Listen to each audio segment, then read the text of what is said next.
Wow. For now, I can't laze around. Gotta attend to things that matter more. Professor Clark first, deliver the bad news, then that issue with BRC and Isabella. Maybe I'll also drop...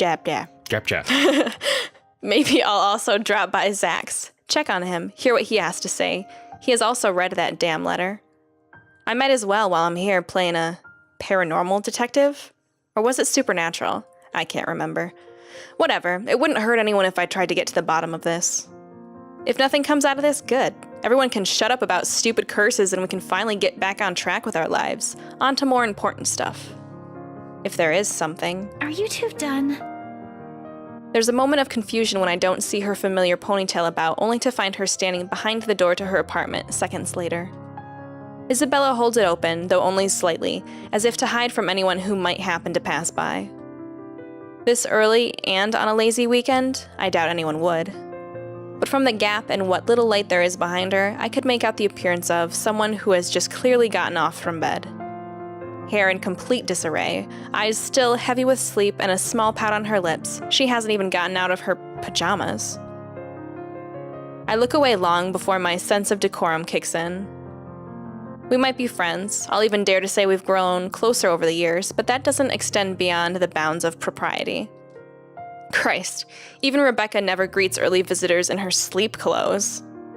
Though maybe it's our fault why she's up this early.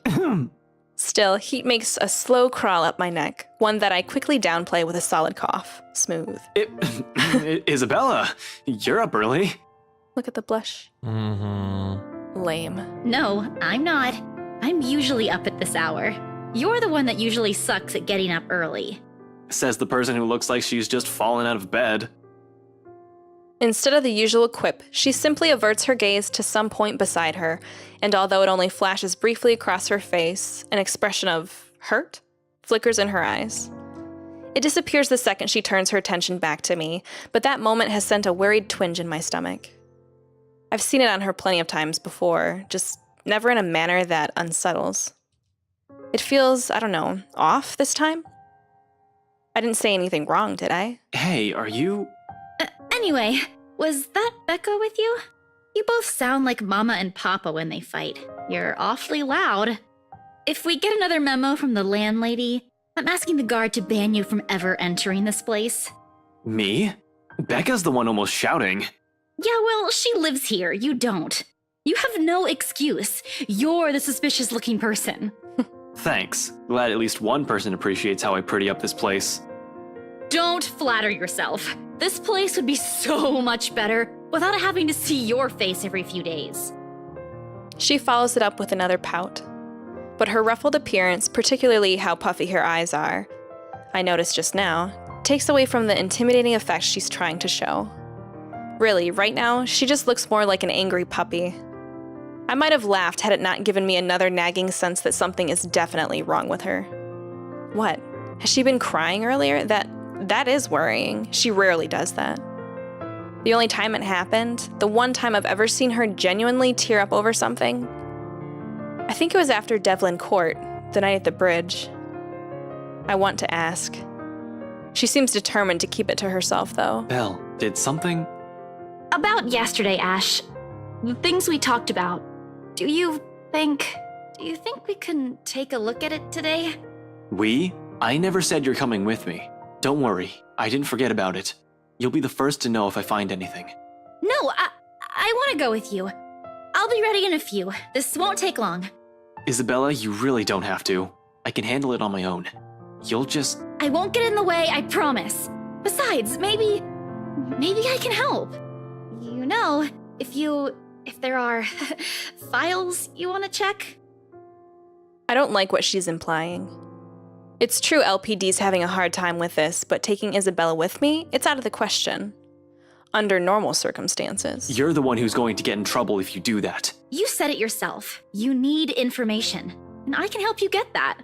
And it's not like it matters anymore. I just don't want to stand around doing nothing today. There it is again. The slight shift in her eyes, the mild crease forming between her eyebrows, and the mild slump in her shoulders while she crosses her arms tightly around herself. Like she's shielding herself from whatever painful thing there is out there. I have plenty of reasons why I shouldn't let her tag along. First and foremost, she's a civilian. Second, I have no concrete plan of action yet. I'm going into this blind. No matter how I look at it, it's simply better for her to just wait so she won't dragged into what might be another one of my failures. Her assumptions might be a dead end for all we know. But seeing that expression on her, hearing her speak those words out loud in a desperate, almost pleading tone, I can't bring myself to say no.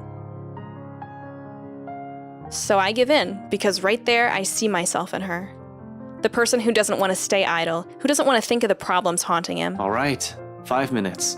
What? You're timing me? Well, I can't wait forever. I'm a very busy guy. 4 minutes and 45 seconds, Isabella. I hate you so much. I'm taking back what I said last week. You haven't changed at all. 4 minutes and 30 seconds, 29, 28. I'd hurry if I were you. Ugh, you're awful! I hope you never get a girlfriend. She slams the door right after, although my chuckles, the mirth and the lightness in it, linger. With her, those have always come easy somehow, even as it echoes, fade, and only the ghost of a smile remains. It's not. It is. Yeah, it's the possessive. Yeah, I got confused. Yeah. It's not like I'm looking for anyone else. Aw. I want to tell her. It's not because I can't. I won't. I'm the one who has chosen not to, until I fixed myself, until I found myself underneath all that guilt and those lies I've been telling all these years. Because no matter how heavy the weight of these feelings are, I'm not yet worthy of them.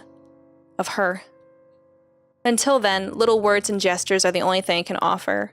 Minor stuff such as digging deeper into this thing with BRC in order to ease her worries. I'm not even sure if this will give us anything. Unlike with the firm case, which I already have proper leads on, I'm just going by her word on this. Speaking of the Luxburn firm case, I still have to inform the professor. The apprehension's there for sure. I've made a lot of promises to the man, and I would have preferred to tell him in person, not over the phone. But it's better for him to hear it from me rather than a stranger. The railings offer steady support while I wait for him to answer. I'd like to think I can do this without losing my nerve. My grip on the bars surely tightens, though, once the call connects. Ashton. Not running today, Professor? He's usually at the park on late Saturday mornings, as long as it isn't raining cats and dogs. Keeps him young and healthy, he says, and he's certainly fit for a man of his age with his sedentary job. Oh, no, not today. He's definitely at the usual place, though. Cheers and laughter, likely from children and families, filter through the receiver. I tend to avoid the park precisely because of this. No use reminding myself of the could-haves when it's already over. Mom's doing well with her career. Dad's also fine from the last time I visited. Although neither remarried, they're both content with their lives as it is. I'm probably the only one still caught up with it, hence my aversion. But all in all, it's still a pleasant sight to see if you're the kind who takes joy in such sights like Professor Clark does. Just thought I'd enjoy the nice weather before it takes a turn for the norm again. And to what do I owe the pleasure? The guy certainly seems happy right now in any case. I almost don't want to break the news to him. But it's better to get this off quick as long as he doesn't shoot the messenger. He's not the type. However, long-held resentment can change a person, even someone as mild-mannered as the professor. I was hoping to talk to you about the case. I suppose I'm just the downer today. As soon as I say those words, he pauses and the lightness in his voice is gone in an instant. Every time we've talked about this in the past, he does that. He's probably trying to gauge the situation based on the tone of my voice. Perhaps it's all a good thing I'm delivering this news through the phone. Who knows what he'll see in my face and my mannerisms. The art of keen observation? I learned it from the man.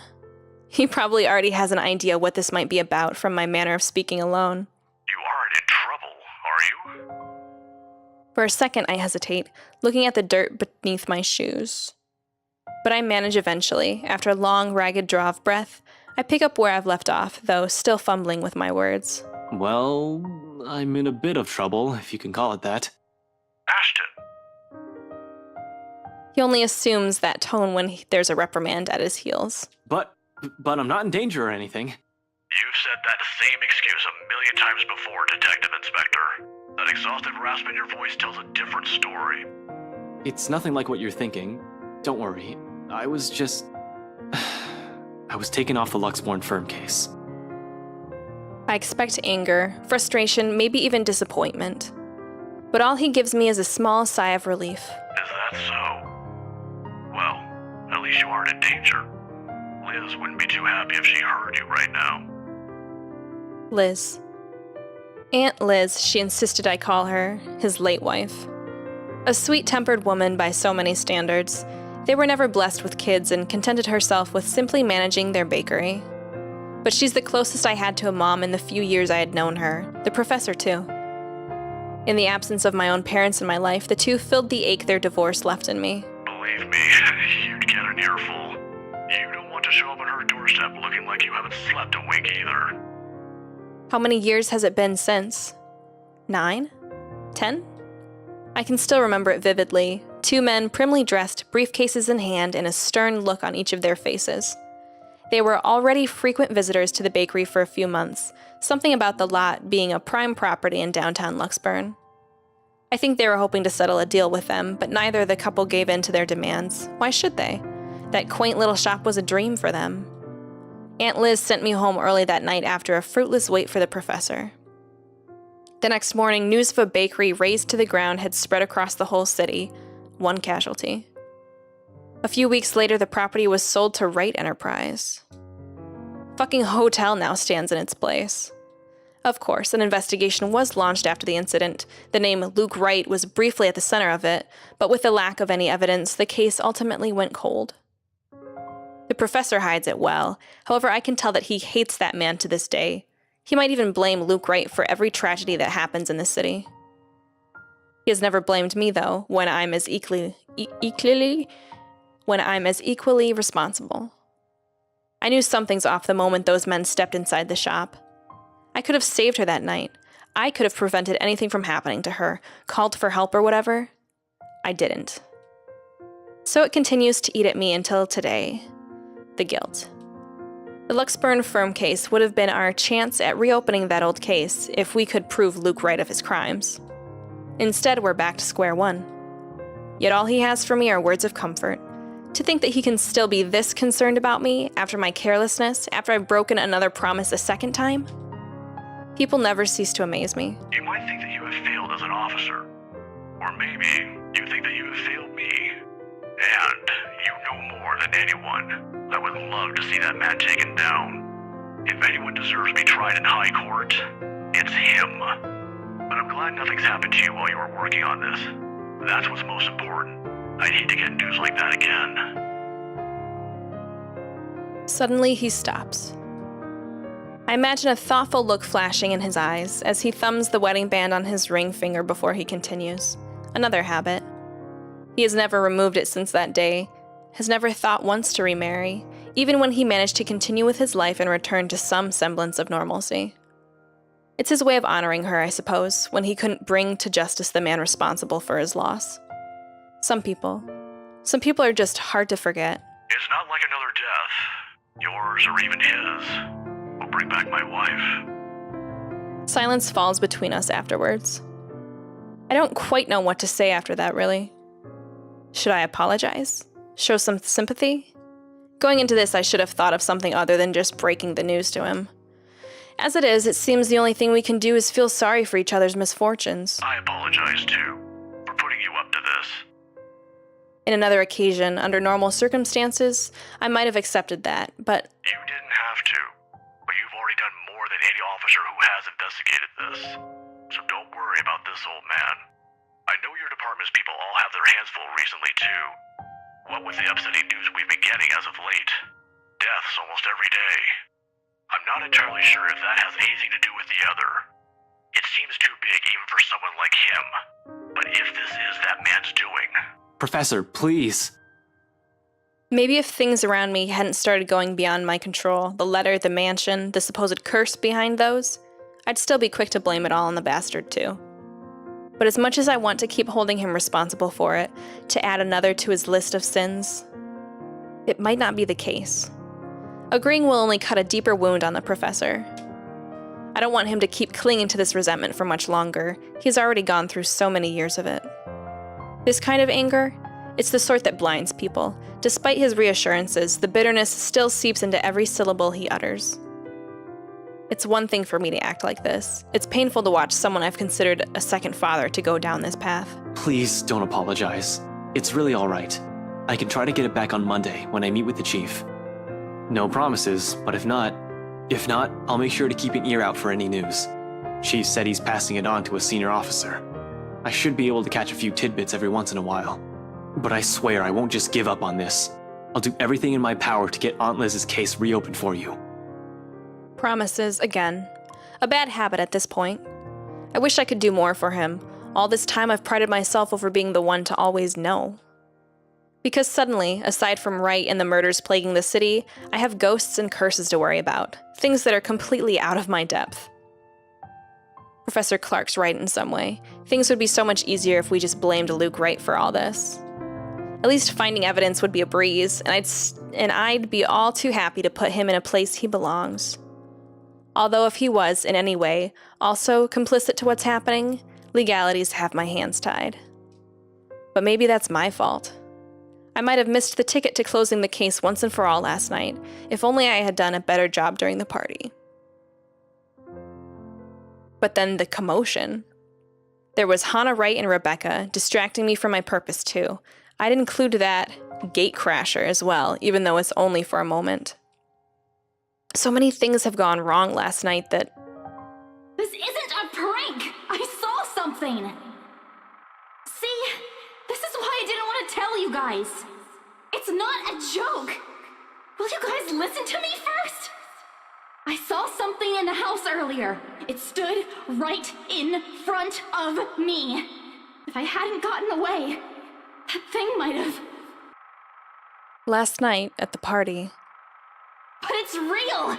What do you think I saw? It happened after, when I was trying to get away. I almost got stuck in the same room with that thing.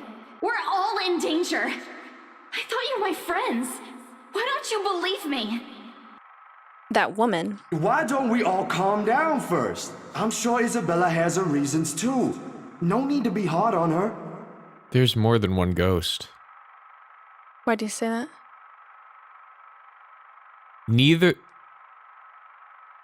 Neither of them, neither Hannah nor Luke Wright had ever been to that mansion. And yet, one of them showed up in their apartment. No, never mind. They had at that point. Never mind. That's wrong. My reason for thinking that's wrong. Never mind. But I'm like, finally Zach's Ashton's putting things together, so. Shit. If that was what Isabella had been warning us about, if it was the same thing Rebecca talked about last night, how many of these instances have I dismissed since reading the letter? How many have I ignored and passed off as some effect of fatigue or lack of sleep? Even last night, a hallucinogen, lacing the food, is the first thing I considered, purely because that's what my training dictates. It's a mindset I've grown used to. It's the setting the gears in my head automatically takes in a situation like that. Of course, I'm not discounting all of that yet until I have enough information, something to form a conclusion from. Proof, in whatever form it may come. But thinking straight is impossible when all of a sudden, all of your beliefs are being upturned, in the most violent way possible at that. Jesus, I need a sounding board. I need to talk to someone, and Zach's the best person for that. I have to go, Professor. Oh, no problem. But what are you... I don't have time to stop and listen to what the professor has to say as I cut the call short. In the same second, Isabella emerges from her apartment fully dressed and ready for the day. As usual, she greets me with a smile, but it falls just as fast once she catches a glimpse of my face. Shame, that would have been the first comforting thing I see today. It annoys me that I'm partially responsible for the worried one replacing it. I must look close to a picture of someone choking or dying because there's nothing but concern in the first words she speaks. I want to take a peek at something. I need to know what order things happen in a second here. A call for me about that. Being Innocent commission. So that's where they commission her. They haven't gone to the mansion yet. Here, they're at the mansion.